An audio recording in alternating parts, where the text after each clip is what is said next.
at Chester Beatty Museum, they have some of the best Japanese arts in the world. Kate McDonough is an Irish artist and she's going to teach me how to make Japanese woodblock prints. What kind of paper do you print on? Well, there are lots of different types of paper, and in Japan it's called washi, which is handmade paper. Look at all the different types of paper you can use. I didn't realize how light Japanese paper is until today. Usually with Western style paper, when printing, the ink sits on top. But something really interesting happens with the washi and the pigment.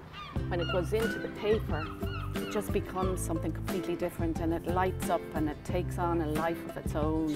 It's very painterly, the process, and the paper is it's a living thing. So it just changes all the time.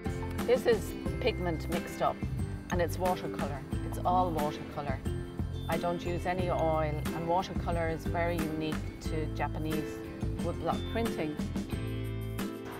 A little bit, like this? Yeah, perfect.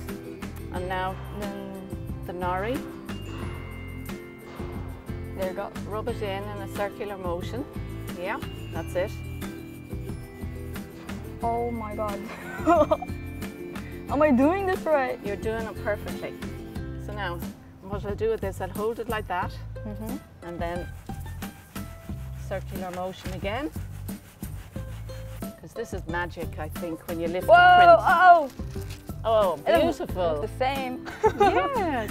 And that's it. That's that beautiful Prussian blue that's so unique in the Japanese woodblock prints. It's a really deep, rich blue. Does it take a lot of patience? It does, yeah. Oh no, that's I don't have patience. I don't have that. Ooh. What does it look like? Yeah. Oh, lovely. Fabulous.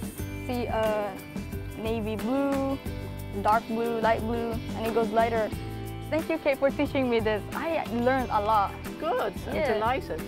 And maybe if you go back to the exhibition, you could have a look at the bokashi technique, you know, the gradation in some of the prints. And now you know how to do that. Yeah, and I know the process. Yeah. My name's Elaine, and this is art.